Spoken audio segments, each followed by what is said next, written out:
Je m'élève contre ce pouvoir mondialiste qui véritablement impose son idée mortifère. Aujourd'hui, il y a véritablement le modèle chinois communiste qui commence à rentrer progressivement, mais de façon très méthodique. Et c'est ça qui est assez pernicieux derrière tout cela. Richard Baudry, ancien présentateur de France Télévisions, constate que les informations actuelles sont truquées, biaisées et orientées pour contrôler le peuple. J'ai présenté les journaux sur TV5 Monde et sur France Télévisions pendant très longtemps, avant de devenir directeur de chaîne. Donc je suis, je pense, un journaliste crédible en France en la matière. Trump, c'est un président qui a eu, je veux dire, des résultats absolument incroyables. La pauvreté a reculé aux États-Unis pendant son mandat. On a dit que Trump, c'était quelqu'un de belliqueux. Il n'y a eu aucun conflit de sa part pendant sa mandature. Il a enlevé ses troupes d'Afghanistan. C'est un homme qui a eu des résultats économiques, je le disais, sociaux absolument incroyables. Il a réussi à refonder un esprit national véritablement aux États-Unis. Je crois qu'à 3/4 de mandat, jamais un président aux États-Unis, je le lisais dans Politique internationale de mon ami Patrick Wajman il y a peu de temps, il avait une audience aux États-Unis, les sondages le donnaient largement gagnant, jusqu'à cette crise de la Covid qu'on lui a mis véritablement entre les mains. Effectivement, moi, ce qui se passe concrètement aux États-Unis, je le sais pas. Ce qui se passe sur YouTube, je le sais et je peux en parler en connaissance de cause. Donc là, en l'occurrence, c'est mon expérience personnelle qui prévaut. Et comme par hasard, sur YouTube, mes vidéos qui marchent le mieux sont blacklistées. Sur Facebook, mes vidéos qui marchent le mieux sont censurées. Sur LinkedIn, c'est pareil, mon compte a été bloqué pendant plusieurs semaines. C'est vrai que moi, aujourd'hui, j'ai tendance à m'élever contre, je dirais, toute cette folie ambiante qu'on ne contrôle pas. Je m'élève contre ce diktat véritablement ambiant qui existe et qu'on n'aurait jamais pu imaginer encore il y a quelques semaines ou quelques mois. Je m'élève contre ce pouvoir mondialiste qui véritablement impose son idée mortifère derrière tout ça. Je m'élève contre toutes ces censures, Yves, dont vous parlez, pour le rétablissement en revanche de toutes ces libertés qui, aujourd'hui, on le voit jour après jour, nous sont véritablement volées. La liberté de respirer, la liberté de bouger, la liberté d'aller au restaurant, de s'amuser, de travailler librement. Aujourd'hui, vraiment, dans un pays comme le nôtre, le pays des droits de l'homme, on n'a quasiment plus aucune liberté, on est quasiment assigné à résidence, on est comme en prison avec un bracelet électronique, et ça, c'est pas possible pour moi, mais c'est surtout pas possible aujourd'hui pour nos enfants, qui sont les premiers à en partir et qui ne comprennent pas ce monde de folie dans lequel on est entré. La volonté aujourd'hui de tout cloisonner, de tout verrouiller pour une seule et même fin, si vous voulez, un seul et même objectif, c'est faire passer cette fameuse vaccination. Donc tant que les gens ne seront pas vaccinés, eh bien le cahier des charges qu'ils ont reçu, parce que si vous voulez, pour moi, les hommes politiques aujourd'hui qui sont au pouvoir sont simplement des instruments, si vous voulez, aux mains de puissances peut-être supérieures derrière tout ça. Ils sont arrivés avec ce cahier des charges, avec des mesures à appliquer. Aujourd'hui, il faut les faire passer coûte que coûte, quoi qu'il arrive. Et voilà, je pense que l'information ne doit plus circuler, la contestation ne doit plus exister. Et ce n'est que de la propagande en quelque sorte. Le modèle actuellement en Occident, on a l'impression que c'est vraiment la Chine. Cette Chine-là aujourd'hui, cette Chine communiste dont vous parlez, ça semble être véritablement notre nouveau modèle en France. Alors aussi bien en termes de démocratie, je dirais, qu'en termes surtout de surveillance. Les méthodes aujourd'hui sont des méthodes vraiment hyper cadenassées et dérouillées. Et puis le deuxième point que je voudrais aborder, c'est effectivement cette fausse information. Cette fausse information qui se démultiplie aujourd'hui. 85%, je crois exactement, des malades de la Covid ont porté un masque, beaucoup ou souvent, selon les derniers sondages qui sont sortis hier. Donc la question à se poser, c'est à quoi servent les masques? Et le CDC aux États-Unis, donc qui fait vraiment office de référence, les personnes meurent quasiment moins de la Covid aujourd'hui que d'accidents de la route. C'est vrai aux États-Unis, c'est vrai au Canada, c'est vrai en France également et en Europe. On distille aujourd'hui comme information dans les médias est une information qui est, je dirais, truquée, qui est une information qui est biaisée, qui est une information qui est, je dirais, orientée. Et ça fait partie d'une forme si vous voulez, d'éléments qui sont aujourd'hui extrêmement gênants pour une démocratie. J'ai vécu vraiment les journaux de l'intérieur, j'étais présentateur, rédacteur en chef, je savais comment on construisait un journal de télévision, un journal de 20 heures. Et c'est vrai que je suis extrêmement surpris de voir aujourd'hui une information qui va que dans un sens. Aujourd'hui, on n'a pas une libre parole, on n'a pas un libre accès à l'information. Tout est orienté quasiment à la base. Aujourd'hui, ces informations, elles ne sont plus vérifiées. Les bonnes informations, elles sont systématiquement noyautées à la base. Et les informations qui sont délivrées aux journalistes sont quasiment les mêmes. Et ils se font, si vous voulez, que l'écho, le porte-voix d'informations qui, d'ores et déjà, à la base, sont un peu truquées, je dirais. Et je peux vous dire qu'ils sont malheureux comme les pierres aujourd'hui, qu'ils font leur métier, mais vraiment à contre-cœur. On a l'impression véritablement que ces gens ne veulent pas scier la branche sur laquelle ils sont assis, parce qu'ils ont quand même une famille, parce qu'ils ont des enfants à nourrir, parce qu'ils ont un travail.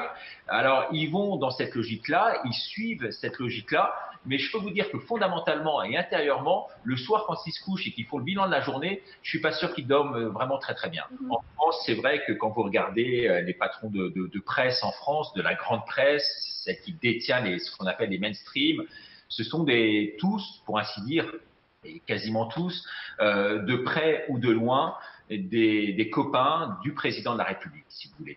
Ils font partie des mêmes lobbies, ils font partie des mêmes cercles, ils font partie de la même mode de pensée. Ils ont été placés là de façon, je pense, très, très calculée à la base. Quand vous voyez, par exemple, en France, Le Monde. Le Monde, en tant que journaliste, et tous les journalistes vous le diront, Le Monde, c'est vraiment la Bible. Le Monde en France, le journal de référence, est détenu par Bill Gates. Les journalistes du Monde aujourd'hui sont payés par Bill Gates et sa fondation. Je trouve ça absolument, absolument scandaleux. Ce qui se passe au Monde se passe également ailleurs sur les chaînes de télévision où il y a des mélanges d'intérêts privés, publics qui sont vraiment aujourd'hui incroyablement difficiles à accepter. La vision du monde, elle est plus gauche-droite. Aujourd'hui, la vision du monde, elle est souverainiste ou mondialiste et globaliste. Je veux que la Constitution en France redevienne souveraine, c'est-à-dire le droit du peuple. C'est au peuple de parler, au peuple d'élire et au peuple de décider. Aujourd'hui, c'est un microcosme qui décide à notre place, c'est un microcosme qui décide de la destinée mondiale, et ça, on ne peut pas l'accepter. Les menaces à travers les dernières lois qui sont tombées hier et qui sont des lois extrêmement dangereuses, où le délit d'opinion maintenant en France est condamnable. Je ne sais pas si vous vous en rendez compte. Le but, c'est de ficher les individus aujourd'hui pour préserver l'État. Alors, ce ne sont pas les individus, les terroristes, encore que, bien sûr que si, mais on va être fiché maintenant selon nos obédiences, nos opinions, si vous voulez, à la fois religieuses, philosophiques, politiques ou syndicales ou d'opposition. Et là, ils sont en train de mettre en place un arsenal de mesures de surveillance, de mesures aujourd'hui qu'on peut véritablement qualifier, sans exagération, de liberticide. Et on navigue quasiment aujourd'hui en aveugle dans ce monde-là, sans aucune, mais aucune visibilité. Alors, sous couvert du Covid, de la Covid comme on dit maintenant, on fait absolument tout passer. Ensemble, c'est vrai qu'aujourd'hui, je pense qu'on a véritablement ce pouvoir, le pouvoir de dire non. Moi, je pense véritablement qu'il va y avoir une véritable troisième vague, mais cette troisième vague, ce ne sera pas une vague de santé, parce qu'on sait qu'en fait, l'impact de la maladie est aujourd'hui extrêmement faible. Cette troisième vague, ça sera un véritable tsunami. Et là, je pense que le pouvoir du peuple est en train véritablement de se réveiller, qu'il y a un courant extrêmement puissant qui est derrière tout cela. On le sent, on le voit, on le jauge jour après jour, et que ce courant-là, il va absolument tout emporter. On aura beau avoir Biden aux États-Unis ou Macron rester à sa place en France, je pense que tôt ou tard, il y aura une révolte qui va s'exprimer, en tout cas un élément qui va venir faire, et peut-être un élément auquel on ne s'attend pas aujourd'hui, qui va mettre, si vous voulez, un petit grain de sable dans cette mécanique d'ensemble qui semble a priori si bien huilée, mais qui aujourd'hui prête fortement à confusion. La société qui se trouve aujourd'hui devant nous et qu'une politique aujourd'hui, on voit bien, de gouvernance mondiale à travers Biden veut véritablement imposer.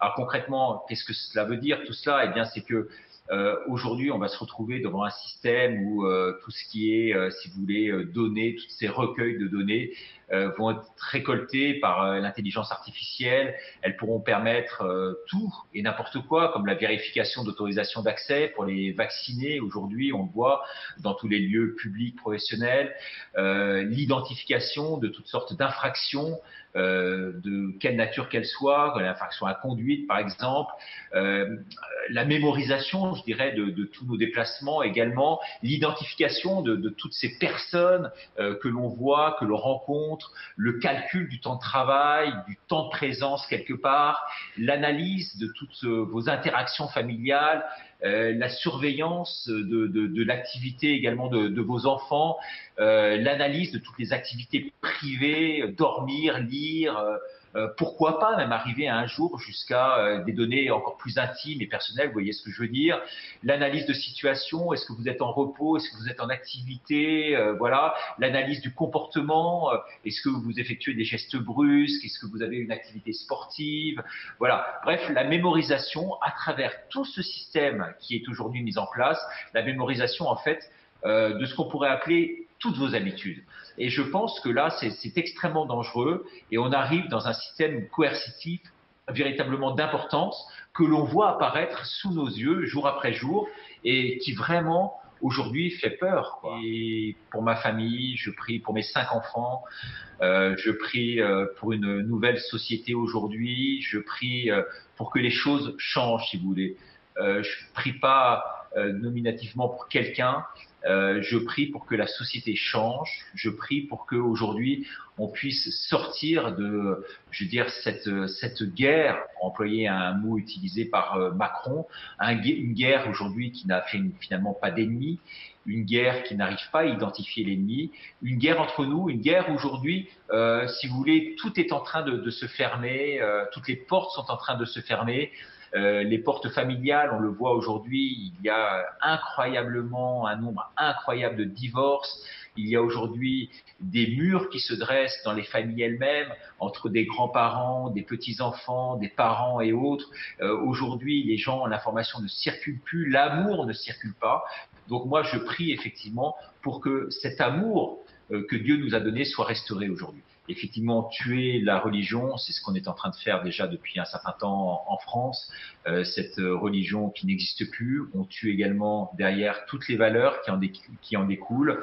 On crée une forme, non pas de laïcité, parce que moi je ne suis pas contre laïcité, je suis contre le laïcisme ambiant, avec une sorte de nivellement général, où en fait la religion aujourd'hui telle qu'elle est, aujourd'hui la France c'est quand même la fille aînée de l'Église, aujourd'hui cette religion catholique en France, chrétienne en règle générale, n'existe plus, n'a plus droit de cité quelque part en France.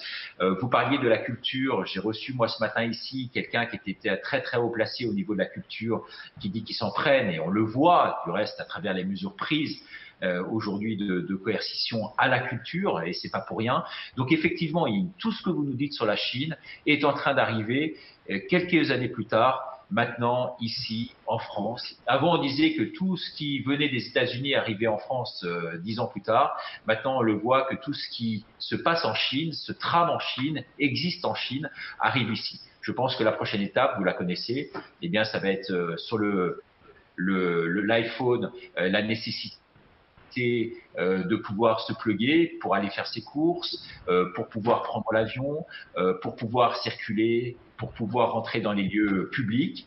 Et puis après, ça va être comme maintenant, je pense à Singapour aujourd'hui, où on le teste, un fameux bracelet électronique qui va permettre aussi de préserver ce qu'on appelle aujourd'hui les distances sociales, mais derrière tout cela, c'est vraiment isoler les gens entre eux. Les Français, c'est comme s'ils avaient pris cette fameuse image du tsunami en pleine tête, quoi. Je veux dire, ils se retrouvent, ils sont complètement groggy, ils sont inertes. C'est un peuple de révoltés, le peuple français, un peuple qui a une mentalité de révolutionnaire. Ben, aujourd'hui, une forme d'acceptation. Donc, je dirais qu'aujourd'hui, il faut réveiller ce peuple. de lui faire prendre conscience des dangers. Et nous, c'est ce qu'on essaie de faire, vous comme moi, jour après jour, à travers toutes les vidéos que l'on fait mutuellement. Je salue derrière tout cela tous ces lanceurs d'alerte quand même extrêmement courageux qui montent au créneau et qui sensibilisent l'opinion publique à ce qui se passe aujourd'hui. Mais je pense que tôt ou tard quand même, au lieu de taper sur le gouvernement, au lieu de taper sur le président de la République, il faudrait taper aussi un peu sur les Français. Moi, je n'appelle pas vraiment à ce qui est du sang et je n'appelle pas du tout à la révolution. Bien au contraire, je suis vraiment dans l'esprit de Gandhi, de Luther King et de Jésus-Christ. C'est-à-dire que la révolution, elle va se faire par elle-même, par la paix. Mais il faut quand même qu'il y ait une prise de conscience collective et que les gens se bougent, que les gens n'acceptent pas de regarder les chaînes de télévision de façon classique. Ils ingurgitent ces informations qu'on leur livre en masse. C'est vraiment de la propagande. Aujourd'hui, il doit y avoir de la part des Français un véritable discernement. Ils doivent aller chercher l'information. Je ne leur demande pas qu'ils nous écoutent, nous, religieusement, mais au moins qu'ils aillent chercher la vraie information là où elle est véritablement et non pas se faire influencer, comme ils le sont aujourd'hui, par ces chaînes de télévision qui n'ont qu'un son de cloche. Écoutez, le message que je veux faire passer, c'est que aujourd'hui, visiblement, il y a un vent de folie qui est en train de souffler, un vent qu'on ne perçoit pas, un vent de contestation extrêmement fort. Je pense aujourd'hui très sérieusement que le pouvoir est en train aujourd'hui de vaciller en France. Je vous le dis en première exclusivité, mais je ne suis pas sûr que le président de la République termine son mandat. Je pense qu'aujourd'hui, il y a de telles choses qui sont en train de se tramer que vraiment les lignes bougent extrêmement sérieusement et qu'on va vers un nouveau modèle. Alors, est-ce que la Ve République, telle qu'on la connaît aujourd'hui, permet ce que vous disiez tout à l'heure, c'est-à-dire ce véritable pouvoir démocratique aujourd'hui en France? Est-ce qu'il peut s'exprimer librement, ce pouvoir démocratique? Je ne le pense plus aujourd'hui. Je ne pense plus non plus qu'il faille rechercher quelqu'un de l'extérieur sorti de son chapeau pour les prochaines élections. On voit que de toute façon, il n'y a personne comme mouvement contestataire derrière aujourd'hui le président Macron. Je pense qu'il faut instaurer en France un système, je dirais, un peu à la Suisse, si vous voulez, un système un peu fédéral, avec une gouvernance un peu tournante, avec un comité qui dirige, avec un président de la République. Si je vous pose la question qui est président en Suisse, vous ne le saurez pas, et moi non plus, moi qui ai habité en Suisse pendant 3 ans, je ne savais pas qui était mon président sur place. Il n'y a pas une guerre d'ego, c'est pas un seul homme qui décide, c'est un groupuscule. Le pouvoir véritablement est au peuple, et je pense que le référendum, qui est très utilisé en Suisse, non utilisé en France, devrait être un outil au service véritablement aujourd'hui de la démocratie. Okay. Mais merci beaucoup, Richard. Merci beaucoup, Ying. Et c'est moi qui vous interviewerai la prochaine fois. D'accord.